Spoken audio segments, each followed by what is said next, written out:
Nightcast. Stephen Lloyd Gilbreth brings you the current news from the world today and how it relates to Bible prophecy.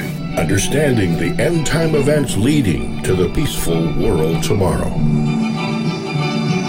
Ladies and gentlemen, Stephen Lloyd Gilbreth. Greetings, friends, and welcome to this March 27, 2014 edition of Nightcast.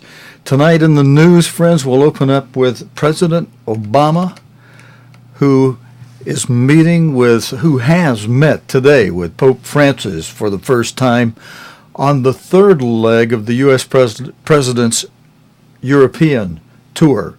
Now, this is not the first time President Obama has met a pope. He met with Pope Benedict several years ago. But today,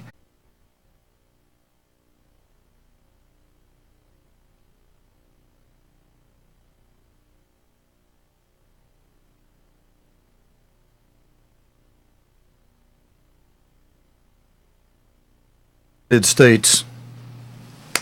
Well, I do have another video, a very good one actually, where KDK is interviewing the PR man for the Pope. I think you'll find this interesting, especially since the first seal, let's put our chart up on the screen for a moment. The first seal of the 7 seals of Revelation, 6 of them being mentioned in chapter 6 of Revelation. The first of those 6 seals mentioned in Revelation 6 is depicted in Revelation 6 as a white horse. And Jesus Christ described the rider and his horse as deception, religious deception, and that's the very first of the seals. And this is a very interesting interview with the PR man for the Pope, KDK, BBC's KDK, doing the interviewing. Greg, the statement that came out from the Vatican after the meeting with the President was, I don't know how to put it, subdued, I thought. Well, the Vatican is always a little bit subdued, let's say, okay? I mean, we're not into huge celebrations when it comes to meeting a world leader. However, I think what you're referring to is there was certainly a statement in there about conscientious objection, religious freedom, and life, which clearly relates to the situation in the United States right now. The two men have something in common, which is a genuine desire to alleviate poverty around the world. And there had been some question about whether some of the differences between them would also come up. You mentioned religious freedom in the United States. Would you imagine that this meeting would have been dominated by the things they have in common, or by some of those differences? I imagine a lot more things in common, and yet at the same time, it was certainly important that Pope Francis and the Vatican showed total support with the U.S. bishops. You know, there's the entire debate on the health care. Not that the U.S. bishops are against health care for everybody, but just some of the provisions in it, which they believe go against someone's conscience. So I would guess much more number of things in common, because there's a lot we can work on together, and yet there are important differences, and those have to be pointed out. Did the White House have more to gain from this meeting than the Pope? I think the White House certainly did. For the Pope, it's one more president, granted the leader of the free world still, so there's no doubt about that. But if you look at his schedule, he's done a lot of big world leaders. So they certainly did have more to gain for it. You know, Francis is a very hot commodity right now. You know, a very, very hot commodity. Well, you are partly to thank for making him a whole commodity. Yeah, no, I think Francis is Francis. You know, we as I tell people, this is like Michael Jordan is playing basketball. That's Francis. Or let's make it a soccer comparison. You know, it's Messi with the ball, and we cheer him on. We try to pass him the ball. Well, I mean, you worked for the previous Pope as well, for Pope Benedict. You came into the Vatican at a time that was not particularly easy for the papacy, and you now work with somebody who is seen as a global rock star. How different is it for you? Well, it's totally different, because it's a lot easier to go into work each day. It's not so much, hey, what are the problems? It is sometimes, what are the surprises, but they're normally positive surprises. And he is somebody who has excited the kind of enthusiasm around the world that actually, ironically, President Obama generated when he was elected in 2008. Yeah. You have the two maybe the old cool and the new cool. Well, it is interesting. I mean, somebody who's 77 years old, who's arguably cooler than Obama is, that's not easy to do. Greg, thanks very much. Thank you. Okay, and thank you very much. Actually, it's Catty, K-A-T-Y, Catty. And thank you for that interview, Catty. Friends, for the Pope, it's not a big deal hosting or sitting down with world leaders. The papacy, as far as sitting down with presidents of the United States, their history goes back to 1919 with presidents of the United States, and with world leaders altogether, the papacy goes back to the time of Charlemagne, and not only sitting down with world leaders, but the papacy for a long time was the one who would pick the world leaders and coronate, do the coronation ceremony for the world leaders, as the Pope would crown the world leaders, with the exception of one of them that many of you know about, who grabbed the crown and put it on his own head. That was one of the French emperors, Napoleon. Friends, in the news that relates to the United States, the state of Washington, the disaster that's happened there, the number of people still missing in Saturday's catastrophic mudslide in the U.S. state of Washington has dropped to 90, authorities have said. Emergency services believe they've seen the bodies of at least 8 other victims in the ruins of Oso near Seattle. David Willis reports from Oso. Plucked to safety from a sea of mud. A 4-year-old boy who somehow managed to survive a massive mudslide. Jacob Spillers was on the 2nd floor when his home was hit by a deadly tide of mud and rock. His father and 3 siblings were downstairs and are still missing. A fellow survivor told me that when she came across him, he was scared and shivering. I just stripped Jacob down and bundled him in a blanket and put him on my lap and said, I'm a grandma, I'm going to take care of you, we're going to find your mommy. Searching the mile-square site of this disaster continues apace. 90 bodies could lie buried beneath the wreckage. Finding them all could take months. We need to take a step back, guys, and look at the magnitude of what happened. The debris field is huge. It is complex. It is dangerous. And I don't think we have a lot of answers. All I can definitively say is we have a number that is 90, and we are going to pursue it as much as we can. There are pockets of mud that are 40 feet deep. Factor in the presence of toxic chemicals from crushed cars, and it amounts to a difficult and dangerous recovery operation.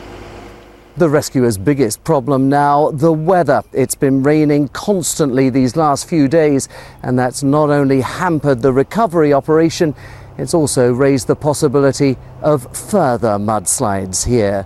David Willis, BBC News, Washington State. Thank you, David, for a report on that terrible disaster in the state of Washington. Frenzy mentioned weather hampering the search efforts there. Weather also is hampering the search efforts on that air and search for the missing Malaysian Airlines plane, which has again been suspended because of bad weather in the southern Indian Ocean. Australian officials said all aircraft were returning to base and ships were leaving the search area. Phil Mercer reports. Well, we knew the bad weather was coming, but once again conditions in the southern Indian Ocean have proved to be too hostile for the search teams. We've had 11 aircraft in the skies, we've had 5 ships at sea, but they are being buffeted by very strong winds and very high waves. So once again, the weather has proved to be too much for this Australian-led surveillance mission. There will be disappointment and frustration because they were on the hunt for those pieces of debris spotted by that French satellite. And of course, when it comes to finding the debris, that could lead in turn to the black box flight recorder, and the clock is ticking on that too, given that the battery life on that device is finite and may well expire in the next couple of weeks. So there will be a huge amount of disappointment here in Western Australia, where this search is being coordinated. Phil, just bring us up to date as well on what has been found so far, how the speculation has built up.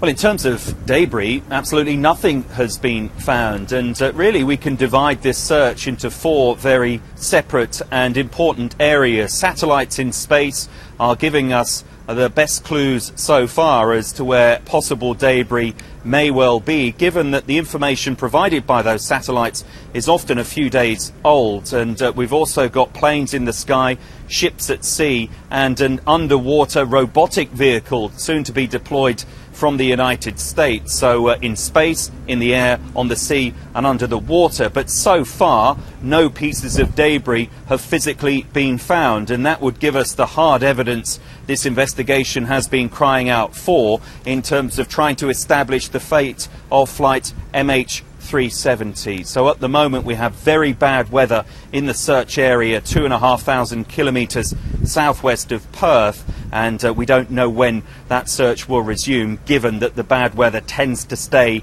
in cycles of a couple of good days and a couple of bad days.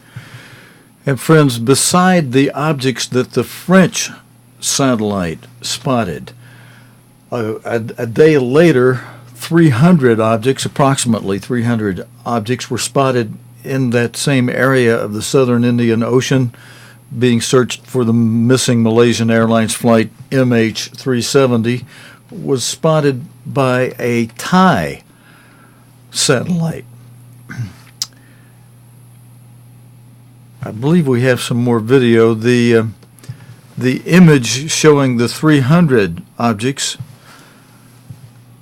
was taken by, as we said, the Thai Chote satellite on March 24, a day after the images from the French satellite reported to show 122 floating objects.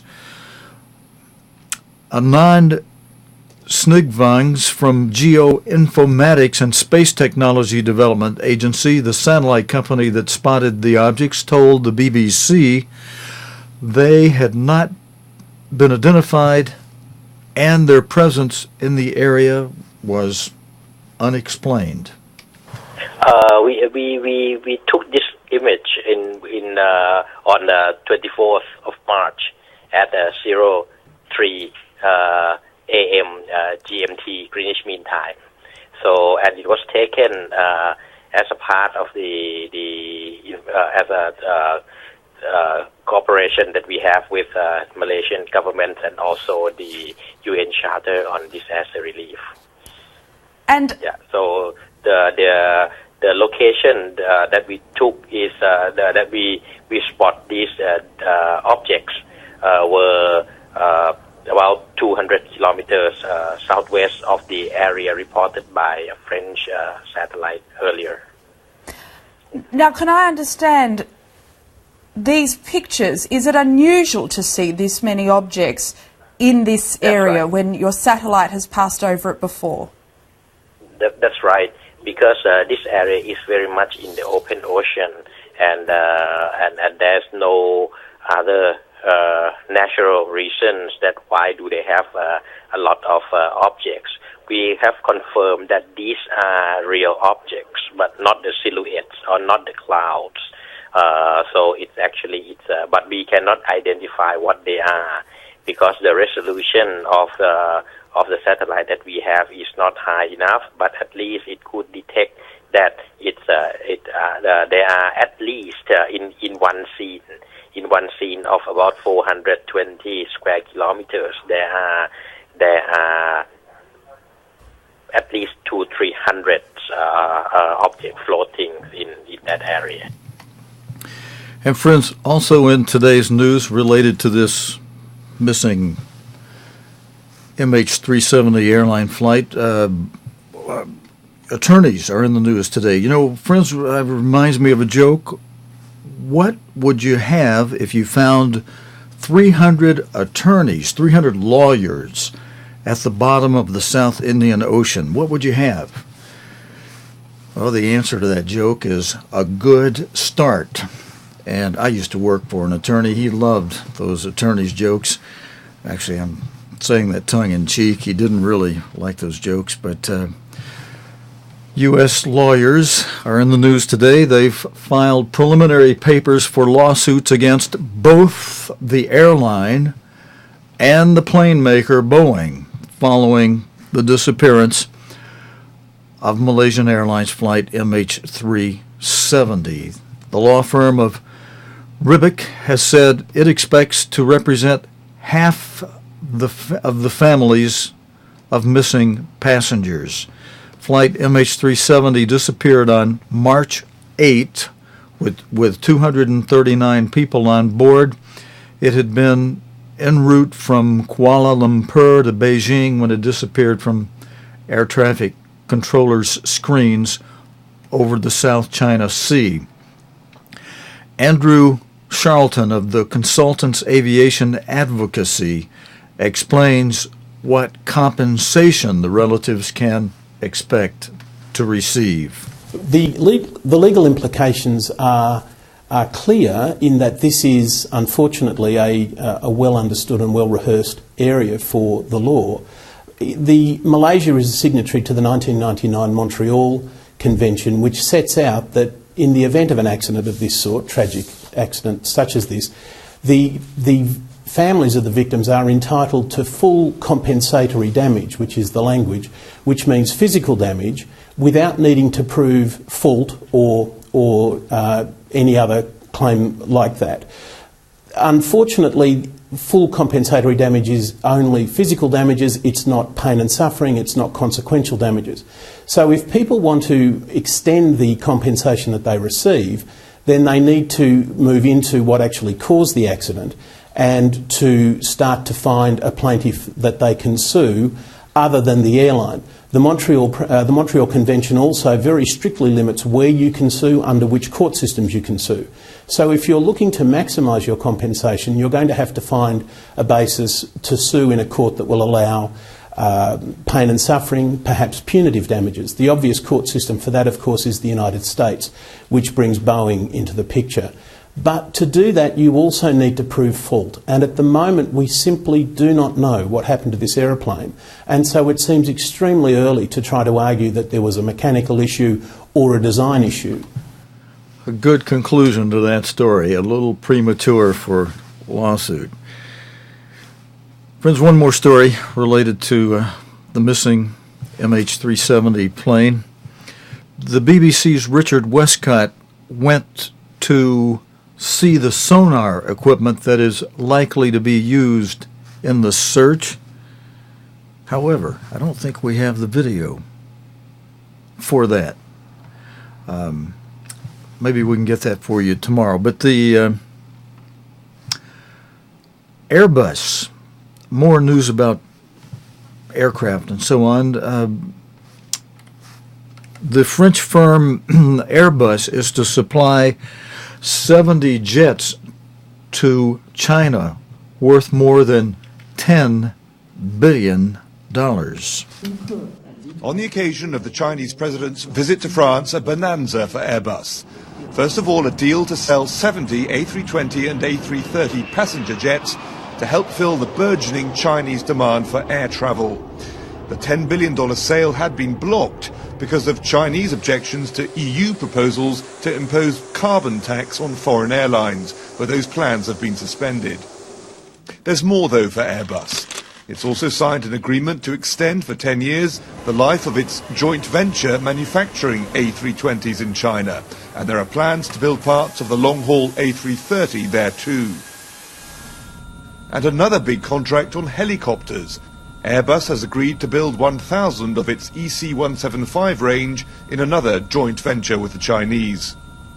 18 billion euros in contracts means employment, growth, and especially prospects for growth for years to come. Airbus has banked on the Chinese air market taking off, and these contracts will be seen as welcome confirmation.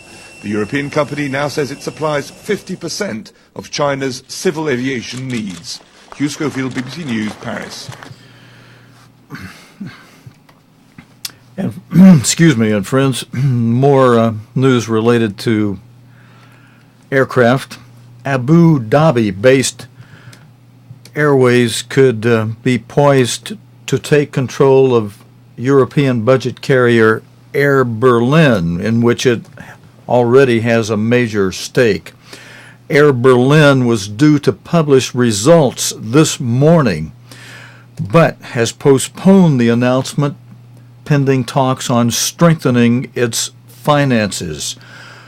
A deal with the potential purchasing airline would be the latest aggressive move by the Gulf airline into the European market, a trend that has European rivals increasingly worried. We'll be keeping an eye on that story for you and impact it could have on Europe and the EU and their financial arrangements, and Air Berlin, Germany. Friends, remember in the last couple of days we've had stories out of Houston, Texas about a big fire of a building there. Yesterday, last night in the news we saw a dramatic rescue by a crane as a man jumped from floor to floor, and then from one of the floors on an outside balcony, they were able to get the crane close enough to him for him to leap over onto the crane and then be rescued, set down on the ground. Well, there's been more fire in the news today, this from overseas in China. There's been a fire in a Chinese underwear factory that killed at least 11 people. Firefighters battle to bring a massive blaze under control. The fire broke out on Wednesday in a lingerie factory in Puning, in eastern Guangdong province. Using ladders, they rescued 17 people from the smoke-filled 4-story building, according to state media. Inside the factory, little was left untouched by the blaze. Stacks of cotton lay burnt on the floor. At least 11 people were killed. 15 others are being treated in hospital. Tom Santarelli, BBC News. Okay, friends, so sad news for people in China. Friends, we'll close out tonight with some video footage of a boy's rescue. You saw a little bit of it as we opened tonight, but the young 4-year-old boy that was rescued from the Washington mudslide. We have just a little bit of some video that's emerged from that.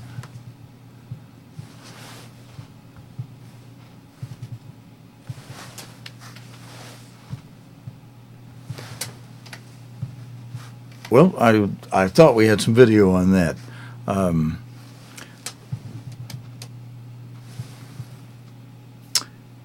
just looking to see if we have anything else.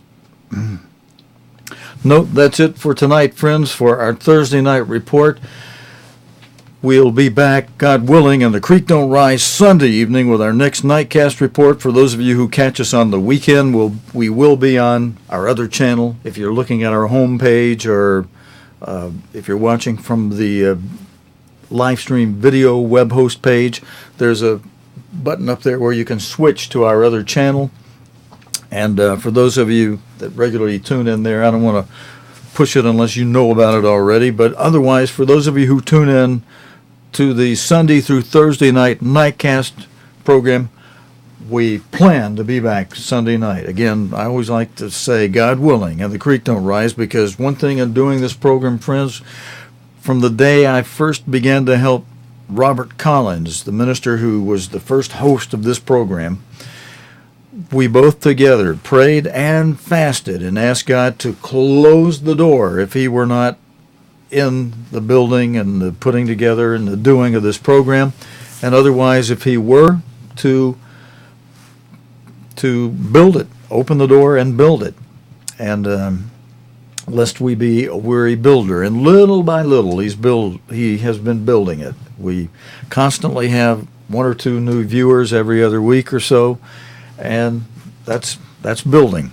And as we would pray and fast about it, we also had some very encouraging signs when we would pray that, and then suddenly, even without our asking, things we needed would be either given to us, or we'd be able to purchase them at incredible discounts with the money we had. Thanks for joining us tonight, friends, for this Thursday night report. Again, as I said, we'll plan to be back with our next report Sunday evening, God willing, and the creek don't rise. Until next time, this is your host, Stephen Lloyd Gilbreth, saying good night, friends. You have been watching Nightcast with Stephen Lloyd Gilbreth.